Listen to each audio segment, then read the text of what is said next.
Hello friends, welcome to our channel. சிறுடி காசி serial இன்றைக்கி என்ன ப்ரோமோ நடந்துச்சுன்னு பார்ப்போம். சுருதியோட அவங்க அம்மாவும் அப்பாவும் மண்டபத்தில் மேலே வாசல்லேருந்து எட்டி பார்த்துக்கிட்டே இருக்காங்க. என்ன எட்டி பார்க்குற அப்படிங்கிறாங்க. இல்லை ஏட்டா, நம்ம ஃபங்க்ஷனுக்கு வந்து ஒரு சில ஆட்களை சொல்லியிருந்தேன், அவங்க இன்னும் வரல அப்படிங்கிறாங்க. இல்லையே, எல்லாருமே வந்துட்டாங்களேன்னு. அது இல்லை ஏட்டா, பிரச்சனை பண்ணுறதுக்குன்னு ஒரு 2-3 ஆளை ரெடி பண்ணி வச்சுருந்தேன், அவங்களாம் இன்னும் வரலன்னு. ஓ அவங்களா, அப்படியா, சரி கண்டிப்பாக வந்துடுவாங்க அப்படிங்கிறாங்க. ஆமாம், அவங்க எப்படியாவது முத்துக்கிட்டக்கு வந்து வம்பு இழுக்கணும். அவங்க வந்து முத்துவை வந்து வம்பிழுக்கவும் முத்துவால் தாங்க முடியாது. ஸோ முத்து எப்படி கண்டிப்பாக அவங்கள வந்து அடிப்பான். முத்து அடித்ததே சாக்கா வச்சு, பாருங்கள் உங்கள் பையன் வந்து எங்கள் சொந்தக்காரங்களெல்லாம் அவமானப்படுத்துகிறான், எங்கள் சொந்தக்காரங்களாம் அடிக்கிறான், அதனால் நாங்கள் வந்து எங்கள் பொண்ணை வந்து வீட்டுக்கு கூட்டிகிட்டு போகிறோன்னு சொல்லி நம்ம கையோட மாப்பிள்ளையும் சொல்லியும் வீட்டுக்கு கூட்டிகிட்டு வந்துடலாம் அப்படின்னு சொல்லி பிளான் பண்ணியிருக்கேங்கிறாங்க. உன் பிளான்லாம் ரொம்ப சூப்பராக தான் இருக்குது, அதில் நல்லபடியாக சக்ஸஸாக நடக்கணும் அப்படின்னு சொல்லி சொல்கிறாங்க. நெக்ஸ்ட்டு அடுத்து சுருதியை கட்டுறாங்க. சுருதி வந்து நகையெல்லாம் நிறையா போட்டுக்கிட்டே இருக்காங்க. அவங்க ஃப்ரெண்ட்ஸ் எல்லாம் போடுறாங்க. போதும்ப்பா, என்னப்பா இன்னும் நகைக்கு மேலே நகை போட்டுக்கிட்டே இருக்கேன், இவ்வளோ ஜுவல் போட்டு நான் என்ன தான் செய்ய போகிறேன், பெரிய ஷோகேஸ்க்கு வந்து நான் விளம்பரப்படுத்துகிற பொம்மை மாதிரி இருக்கேன், நகை கடைக்கு விளம்பரப்படுத்துகிற பொம்மை மாதிரி இருக்கேன் அப்படின்னு சொல்லி சொல்கிறாங்க. இதெல்லாம் உங்கள் அம்மாவோட ஆசை தானே, அப்போ உங்கள் அம்மா தானே போட்டுக்கோங்கிறாங்க. மம்மி சொல்கிறாங்க, மம்மி சொன்னதுக்காக தான் இவ்வளோ இதெல்லாம் போட்டுக்கிட்டு இருக்கேன், ஆனாலும் இன்னும் மேலே மேலே போட்டுக்கிட்டே இருக்கீங்களே அப்படிங்கிறாங்க. ஆமாம், என்ன பண்ணுறது, ஃபங்க்ஷன் உனக்கு மட்டும் நடந்துச்சுன்னா ஒன்றும் இல்லை, உன் ஃபங்க்ஷனோட சேர்த்து உன்னோட ஹஸ்பண்டோட அண்ணன் ஒய்ஃபுக்கு சேர்த்துல நடக்குது, அப்போ 2 பேரில் யார் நிறைய நகை போட்டுருக்கீங்களோ அவங்கள தானே பார்ப்பாங்க. ஸோ உங்கள் அம்மாவுக்கு இதில் தானே கௌரவம் இருக்குன்னு, என்ன இதில் இல்லாமல் ரேங்க் போடுவாங்க, யார் நகை போட்டிருக்கோம், யார் அழகாக இருக்கும்னு சொல்லி, இதெல்லாம் ஒரு இதாக அப்படிங்கிறாங்க. ஆமாப்பா, ஃபங்க்ஷன் நடக்கும்போது உன்னோட கௌரவம் உங்கள் அம்மாவுக்கு முக்கியம், உங்கள் அம்மா அப்பா கௌரவமும் முக்கியம் இல்லை, ஸோ அதனால் நிறைய நகை போட தான் சொல்லுவாங்க அப்படின்னு சொல்லிட்டுருக்காங்க. கரெக்டாக அந்நேரம் ரவி வந்துடுறாரு. அதுக்கடுத்ததையும் சொல்கிறாங்க அவங்க ஃபங்க்ஷனுக்கு, இந்த மாதிரி ஃபங்க்ஷன் வந்து நீ மட்டும் இப்போ தான் போட முடியும், அதுக்கடுத்துனா இனிமேல் உன் வளகாப்பு தான் போட முடியும், எப்போ பார்த்தாலும் போட்டுட்டு இருக்க போகிறா, சரி வளகாப்பு எப்போ கூடிய சீக்கிரமாக வந்துடுவான் அப்படிங்கிறாங்க. நீ தான் எல்லாத்துலையும் ரொம்ப ஃபாஸ்ட்டாக இருப்பியன்னே. இல்லைப்பா, அதெல்லாம் ரொம்ப லேட்டாக தான்ப்பா வரும், கொஞ்சம் நாள் ஆகும்ப்பா அப்படிங்கிறாங்க. கரெக்டாக ரவியும் வந்துடுறாரு. எவ்வளோ நாள் ஆகும்னு சொன்னால் நானும் அதுக்கேற்றப்பில் ரெடியாக இருப்பேன் அப்படிங்கிறாங்க. என்ன நீ என்ன இங்கேன்னு, உன்னை பார்க்கலான்னு நினச்சி சும்மா வந்தேன், ஆனால் இவ்வளோ க்ரௌடாக இருக்கும் நான் எதிர்பார்க்கல அப்படிங்கிறாங்க. நாங்கள் 4 பேர் உங்களுக்கு க்ரௌடா அப்படின்னு அவங்க ஃப்ரெண்ட்ஸ் எல்லாம் சத்தமாக கோரஸாக சொல்கிறாங்க. அதுக்கடுத்து சரி ஸ்ருதி, நீ வந்து பசிக்குது, நீங்கள் நாங்கள் போய் ஜூஸ் வாங்கிட்டு வரோன்னு. நான் எப்போ அது பசிக்குதுன்னு சொன்னேன், எங்களுக்கு பசிக்குது சரியா, நாங்கள் போகிறோன்ட்டு 4 பேருமே எஞ்சி போயிடுறாங்க. ஆனால் ரவி உட்காந்து பார்த்துக்கிட்டே இருக்கா ஸ்ருதியை. என்ன இப்படி பார்த்துக்கிட்டே இருக்கண்ணே, இல்லை இந்த ஜுவல் செட்டு, இந்த பட்டுச்சேலை இதெல்லாம் போட்டு செம்ம அழகாக இருக்கண்ணே. அப்போ இதுக்கு முன்னாடி நான் அழகாக இல்லையா, இதெல்லாம் போட்டதுனால தான் இப்போ அழகாக இருக்கேன்னு அப்படிங்கிறாங்க. அப்படின்னு சொல்ல முடியாது, இது போட்டதுனால இன்னொரு விதமான அழகாக இருக்க. சரி, இது என்ன நகைக்கடை பொம்மை மாதிரி இப்படி இருக்கண்ணே. ஆமாம், எனக்குமே இதில் இன்ட்ரெஸ்ட்டே இல்லை, மம்மி சொன்னாங்கிறதுக்காக தான் போட்டேன், அப்படி இல்லாட்டினா ஒரு ஜீனும் ஒரு டாப்பும் போட்டுட்டு நான் வந்து நிற்பேனே. ஆமாம்மா, நீ வந்து நின்னாலும் நிற்பத்தான், நீ அப்படிப்பட்ட ஆள் தான் அப்படிங்கிறாங்க. என்னை பார்த்தா உனக்கு எப்படி இருக்கண்ணே, கொஞ்சம் திமிர் பிடிச்சவ தான், ஆனால் கொஞ்சம் அழகாகவும் இருக்கண்ணே. இப்போ தான் நான் அழகாக இருக்கிறது உனக்கு தெரியுதோ அப்படிங்கிறாங்க. சரி, இன்றைக்கி என்ன சார் ரொம்ப அப்படியே ரொமான்டிக் மூடில் இருக்காங்க அப்படிங்கிறாங்க. ஆமாம்மா, ஏதோ உன் கண்ணத்தில் கருப்பாக இருக்குது, இங்கே பாரு அப்படிங்கிறாங்க. எங்கே இந்த பாரு அங்கேன்னு. சரி இங்கே வா நான் காட்டுறேன்ட்டு கண்ணாடி கிட்டக்க போய் காட்டுறாரு. ஆனால் கிஸ் பண்ணுறாங்க. என்ன ஓவர் ரொமான்டிக் மூடில் இருக்கீங்கன்னு. நான் எப்போவுமே அப்படித்தானே, அதெல்லாம் ஒன்றும் இல்லை, ரொமான்டிக்கில் வந்து உன்னை விட நான் தான் பெஸ்ட்டு, நான் தான் ரொமான்ஸ் அதிகமாக பண்ணுறதால சரியா அப்படின்ட்டு கட் பண்ணுறாங்க. கரெக்டாக அந்த நேரத்தில் பார்த்தா அவங்க அம்மா சுருதியும் கதவை தட்டுறாங்க. இப்போ தானே சொன்னேன் நான் ரொம்ப ஓவராக ரொமான்ஸ் பண்ணுவேன்னு சொல்லி, இப்போ என்ன பயந்து ஓடுற, அம்மா வந்துட்டாங்கன்னா அதனால என்ன இருக்குது, இருக்கட்டும் அப்படின்னு சொல்லி கையை பிடிச்சி இருக்கிறாங்க. ஐயோ போச்சு, அம்மா வந்துட்டாங்க, விட்டு அப்படின்னு சொல்லி ஸ்ருதி கையை விடுன்னு சொல்லி ரவி சொல்கிறாங்க. அதனால் அவங்க அம்மா திறந்துருந்தாங்க. ஐயோ மாப்பிள்ளை நீங்கள் இருக்கீங்கன்னு எனக்கு தெரியாதுன்னு. இல்லைன்ட்டு நான் சும்மா சோப்பு கேட்க இல்லை சீப்பு கேட்க வந்தேன் அப்படி இப்படின்னு வளர்ட்டு ஓடிடுறாரு. திருப்பி அவங்க அம்மா ஸ்ருதி அப்படின்ட்டு கிளம்பிட்டியாம்மா அப்படிங்கிறாங்க. ஆமாம்மா கிளம்பிட்டீங்க. திருப்பி 2-3 டப்பா நகை டப்பா கொடுக்குறாங்க. என்னம்மா ஆல்ரெடி இவ்வளோ ஜுவல் போட்டிருக்கேல, என்ன எதுக்கு அப்படிங்கிறாங்க. இல்லைம்மா, நீ நம்மளுடைய வீட்டு முன்னாடிக்கு நீ இவ்வளோ கௌரவமானவா, நீ வந்து அந்த வீட்டில் வந்து போயிருக்க, இந்த வீடை வந்து உனக்கு எப்படி பார்த்துறாங்க தெரியுமா, ஆனால் நம்ம வீட்டில் எவ்வளோ கௌரவம் இருக்குது, எவ்வளோ மரியாதை, எவ்வளோ நகை போடணும் அப்படி இப்படின்னு சொல்லி எக்ஸ்ட்ரா போடுறாங்க. நீ உங்கள் கல்யாணத்தை தான் இஷ்டத்துக்கு பண்ணிக்கிட்டே, இதையாவது எங்கள் இஷ்டத்துக்காவது பண்ண உடனே. சரிம்மா, இதையே திருப்பி சொல்லாதீங்க, நான் ஜுவல் எல்லாம் போட்டுக்கிறேன் சரியா அப்படின்ட்டு திருப்பி எல்லா ஜுவல்லையும் பார்க்குறாங்க, போடுறாங்க திருப்பி எல்லாத்தையுமே. அடுத்த கரெக்டாக ரோகிணி வந்துடுறாங்க. ரோகிணியோட ரூமை காட்டுறாங்க. அவங்க ஃப்ரெண்ட்ஸ் உள்ளே போகிறாங்க. என்ன எல்லாமே பக்காவாக நடந்துரும்ல, சரி எங்கே உன் ஆள் அவன் வந்துட்டானா வரலையேன்னு.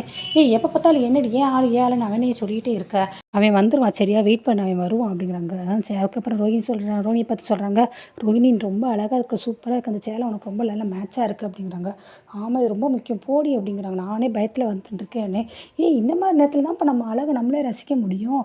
இப்போ தான் இப்போ நான் ஸ்ருதியை பார்த்துட்டு வந்தேன், ஸ்ருதியுமே ரொம்ப நல்லா அழகாக ட்ரெடிஷனாக அவங்க கேரளா லுக்கு ஏற்றாப்புல சேலை கட்டி நல்லா அழகாக இருக்காப்பா அப்படிங்கிறாங்க. அப்படியா அப்படிங்கிறாங்க. ஆமாம், ஆனால் என்ன நீ ஏன் நகை இவ்வளோ தான் போட்டிருக்கா, அவள் நகை போட்டிருக்கா பாரு, எவ்வளோ போட்டிருக்கா, நிறைய போட்டிருக்காவா, அவங்களுடைய கலாச்சாரத்துக்கு ஏற்றாப்புல அடுக்கடுக்காக போட்டிருக்காங்க. ஆனால் உன் மாமியார் மட்டும் இதை பார்த்துச்சின்னு வச்சுக்கோ, அடுத்த டார்கெட்டு உன்கிட்ட தான் வரும். நீ ஐயோ அப்படியா, அப்படி அந்த பிரச்சனை வர்றதுக்கு முன்னாடி எப்படியாவது ஏதாவது ஒரு பிரச்சனையை ஏற்படுத்தி இந்த மண்டபத்தில் அப்புறம் எங்கள் அப்பா வரலன்னு கேட்கும். அதனால் இந்த மண்டபத்தில் இந்த எங்கள் அப்பாவோட பேச்சே இல்லாமல் ஆக்கணும். சரி என்ன தான் செய்கிறான் அவன் அண்ணே, என் ஆளுக்கு இப்போ நான் ஃபோன் போடுறேனே பார்த்தியா, இப்போ மட்டும் நீ ஏன் ஆளுன்னு சொல்லிட்டேனே, சரி உங்ககிட்ட இருந்து எனக்கு இப்படியே தொத்திக்கிடுச்சு இரு அவனுக்கு நான் ஃபோன் போடுறேன் அப்படின்ட்டு கரெக்டாக ஃபோன் போடுறாங்க. அவர் காரில் வந்துகிட்டு இருக்கான். நேரம் மேடம் சொல்லுங்கள் மேடம் அப்படிங்கிறாங்க. ஏய் நீ தான் பேசுகிறேன் எனக்கும் தெரியும், இந்த மாதிரி எப்போ வருவேன் என்ன அப்படிங்க. மேடம் நீங்கள் சொன்ன ஆள் எப்படிப்பட்ட ஆள் என்னதுமே எனக்கு தெரியாது, நீங்கள் குடிக்க வச்சு கவுக்க சொல்கிறீங்க. ஸோ அவன் எதை குடிப்பான் என்ன பிராண்டு குடிப்பான்னு தெரியலையே, அதனால் ஒவ்வொரு ரகத்தில் ஒவ்வொன்றும் ஏற்றி பெரிய பாரே இங்கே நான் கொண்டுட்டு வந்திருக்கேன் அப்படின்னு சொல்லிட்டு இருக்கார் அவர். சரி சரி சீக்கிரம் வாங்க அப்படிங்கிறாங்க. சரி மேடம் வந்துடுவேன் அப்படின்னு அவர் ஃபோனை வச்சிடுறாரு. நீ பார்த்தியா அவருக்கு கண்டிப்பாக வந்துடுவான் சரியா, ஒன்றும் பிரச்சனை இல்லை, நம்ம எதனாலும் சொல்லிக்கிடலாம்னு. ஆனால் முத்து குடிச்சிட்டானா அதுக்கடுத்து அவன் வேலையை பார்த்துக்கிடுவான்னு, கண்டிப்பாக அவன் வேலையை பார்ப்பான் சரியா அப்படிங்கிறாங்க. நெக்ஸ்ட் இங்கே முத்து மீனாவும் காட்டுறாங்க. ஒருத்தர் வரார், வந்துட்டு தம்பி எப்படி தம்பி இருக்கா முத்து அப்படின்னு சொல்கிறாங்க. அவர் வெறும் வணக்கத்தை மட்டும் காமிச்சிட்டு சைலண்ட்டாக இருக்கார். என்ன தம்பி கலகலன்னு பேசுவேன், இப்போ என்ன ஒன்றுமே பேசாமல் ரொம்ப சைலண்ட்டாக இருக்காருன்னு மண்டே மட்டும் ஆட்டிக்கிட்டே இருக்கார் அவர். சரி தம்பி நான் வர்றேன் அப்படின்ட்டு போயிடுறாரு. அதுக்கடுத்து கிட்ட இங்கே வந்து இன்னொருத்தவங்க வராங்க. அந்த 2 பேரில் ஸ்ருதியோட அவங்க அம்மா வராங்க. ஒரு மாலையை கையில் கொண்டு போகிறாங்க. என்ன ஆண்டி மாலை வித்தியாசமாக இருக்குது அப்படின்னு இன்னொரு லேடி கேட்குறாங்க. இல்லை எங்கள் வழக்கப்படி வந்து நாங்கள் துளசி மாலை தான் போடுவோன்ட்டு அவங்க அம்மா போயிடுறாங்க. ஸ்ருதியோட அம்மா கரெக்டாக கொஞ்சம் நேரத்துலேயும் முத்துவோட அம்மாவும் பக்கத்தில் அவங்க ஃப்ரெண்டு பார்வதியும் வர்றாங்க. இந்த மாலை வாங்கிட்டு வராங்க. சரி இதெல்லாம் அவங்க தான் மாலை வாங்கணும், நீ எதுக்கு வாங்குற விஜயா அங்கேயும். இல்லை பார்வதி அவங்க என்ன செய்வாங்களோ என்னன்னு தெரியல, அவங்க வழக்கம் எப்படி இருக்கும், சரி நம்ம வழக்கத்துக்கு நம்ம மாலை வாங்கிட்டு போயிடுவோம் அதுக்கப்புறம் பார்த்துக்கலாம் அப்படின்னு சொல்லி அவங்க அம்மாவும் போகிறாங்க. இதெல்லாம் முத்து கவனிச்சிட்டு இப்படி மீனா கையிட்டே செய்கிறாரு. ங்கிறாரு. என்னங்க என்னன்னு மீனான்னு கூப்பிட்டேன். சரி என்ன எதுக்கு அப்படிங்கிறாங்க. இப்போ ஒரு பிரச்சனை வரப்போகுது, என்ன பிரச்சனை, நீங்கள் பிரச்சனை பண்ண போகிறீங்கன்னு. அதெல்லாம் இல்லை நான் இல்லை அப்படிங்கிறாங்க. அப்புறம் அப்படிங்கிறாங்க மாலை பிரச்சனை பண்ண போகுது, இந்த மாலையால் பிரச்சனை வரப்போகுது அப்படிங்கிறாங்க. மாலையால் என்னங்க பிரச்சனை அப்படிங்கிறாங்க.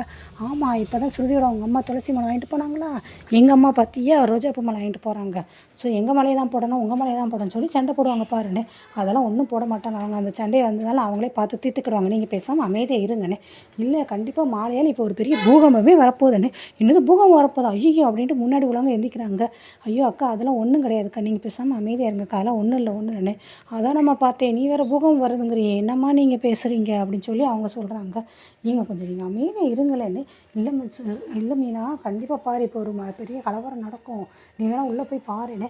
ஆஹா நான் உங்களை விட்டுல எங்கேயும் உள்ளலாம் போகலை, கலவரம் வந்துச்சுன்னா அதுக்கப்புறம் நம்ம பார்த்துக்கிடலாம் அப்படின்னு சொல்லி மீனா சொல்கிறாங்க. அதுக்கடுத்து கரெக்டாக அதே போல் உள்ளே வந்து ஸ்ருதி உட்காந்துருக்காங்க, ஃப்ரெண்ட்ஸ் எல்லாம் ஃபோட்டோ எடுத்துகிட்டு இருக்காங்க. அவங்க அம்மா வந்துட்டு என்ன ஸ்ருதி இன்னும் ரெடி ஆகலையானே. மம்மி நீங்கள் தானே சொன்னீங்க ரோகிணிக்கு தான் ஃபங்க்ஷன் அதுக்கப்புறம் தான் எனக்கு அப்படின்னு. சொன்னேன்டா, இருந்தாலும் நீ கொஞ்சம் ரெடி ஆகிக்கிட வேண்டியதானே. நான் ரெடியாக தான் இருக்கேன் அப்படிங்கிறாங்க. சரி இந்த மாலையை போட்டுக்கோ அப்படின்னு சொல்லி துளசி மாலையை கொடுக்குறாங்க. கரெக்டாக விஜயம் உள்ளே வராங்க. ஸ்ருதிமா என்னம்மா ரெடி ஆகிட்டியா, இந்தம்மா அந்த மாலையை போட்டுக்கோமா அப்படிங்கிறாங்க. என்ன சம்மந்தி என்ன இந்த மாலை கிடையாது, எங்கள் வழக்கப்படி நாங்கள் இந்த மாலை தான் போடணும் அப்படின்னு அவங்க சொல்கிறாங்க. இல்லை நாங்கள் இந்த வழக்கப்படி எங்கம்மா இந்த ரோஜாப்பூ மாலை தான் போடுவோம், இது என்ன இலையாக இருக்குது அப்படிங்கிறாங்க. சம்மந்தி இது வந்து இலை கிடையாது துளசி அண்ணே, துளசியில் நாங்கள் போட மாட்டோன்னு. இல்லை எங்கள் ஊர் கேரளா சைட் படி நாங்கள் துளசி தான் ஃபங்க்ஷனுக்கு போடணும் அப்படிங்கிறாங்க.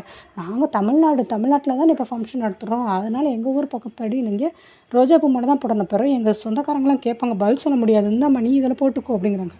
அப்போ எங்கள் சொந்தக்காரங்களாம் கேட்க மாட்டாங்களா அப்படின்னு சொல்லி அதில் ஒரு பிரச்சனை வருது. திருப்பி இங்கே முத்துவை காட்டுறாங்க. என்ன இன்னும் பிரச்சனையே வரலையே, போய் பாரு மீனா, கண்டிப்பாக மாலையில் ஒரு பிரச்சனை வந்திருக்கும், எங்கள் அம்மா பற்றி உனக்கு தெரியாது அப்படிங்கிறாங்க. உங்களுக்காக இவ்வளோ பெரிய ஃபங்க்ஷனை நாங்கள் தானே ரெடி பண்ணியிருக்கோம், அப்போ நாங்கள் சொன்னபடி தான் நடக்கணும்னே. என்ன சம்மந்தி ஃபங்க்ஷன் நீங்கள் தான் ரெடி பண்ணிக்கிங்கன்னு சொல்லி காட்டுறீங்க நீங்கள் அப்படின்னு விஜயா சொல்கிறாங்க. உங்களுக்காக நாங்கள் ரோகிணி ஃபங்க்ஷனில் இங்கே நடக்கிறதுக்காக அலோவ் பண்ணியிருக்கோம்ல, நீங்கள் இதை கூட எங்களுக்காக விட்டு கொடுக்க மாட்டிங்களா, ஒரு மாலை தானே அப்படிங்கிறாங்க. மாலை தான் அது நீங்கள் உங்கள் வீட்டில் ஃபங்க்ஷன் நடக்கும்போது போட்டுக்கோங்க, இப்போ இவா வந்து எங்கள் வீட்டு மருமக எங்கள் வீட்டு பொண்ணு, ஸோ நாங்கள் சொல்கிறத இவா கேட்கணும் அப்படிங்கிறாங்க. உங்கள் வீட்டு மருமகளாக இருக்கலாம், உங்களுக்கு இருக்கிறது 3 மரமும் இருக்கலாம், நீங்கள் யாருக்கு வேணாலும் பண்ணலாம், எனக்கு இருக்க ஒரே ஒரு பொண்ணு தான், ஆனாலும் அவளுக்கு நான் சொல்கிறதான் கேட்கணும். ஸோ நீ அம்மா சொல்கிறத நீ கேட்டு இந்த மாலையை போடு அப்படிங்கிறாங்க. ஆளாளுக்கு மாற்றி பேசுகிறாங்க. கடைசி ஸ்ருதி வந்துட்டு நிப்பாட்டுங்க கொஞ்சம் ஸ்டாப், ஏன் இப்படி 2 பேர் ஆளாளுக்கு போட்டு பேசிக்கிட்டே இருக்கீங்க, நான் சொல்கிறது நீங்கள் 2 பேர் கேளுங்க அப்படிங்கிறாங்க. இல்லை ஸ்ருதி நீ நான் சொல்கிறதான் கேட்கணும் அப்படிங்கிறாங்க அவங்க அம்மா. விஜயா வந்துட்டு நான் சொல்கிறதானம்மா நீ கேட்ப ஸ்ருதிமா அப்படிங்கிறாங்க. நான் சொல்கிறது நீங்கள் 2 பேர் கேளுங்க, அம்மா நீ அந்த மாலையை கொடுன்னு சொல்லி வாங்கி கழுத்தில் போட்டுறாங்க. ஸோ ஸ்ருதி அம்மாவுக்கு ரொம்ப ஹாப்பியாகிடுது, அப்படியே ஒரு மாதிரி பார்த்தியா நான் சொன்னதான் கேட்குறாங்கிறாங்க. அடுத்து ஆண்டி நீங்களும் அந்த மாலையை கொடுங்க அப்படின்ட்டு அதையும் வாங்கி போட்டுறாங்க. ஸோ இதோட இந்த எபிசோட முடிச்சிடுறாங்க.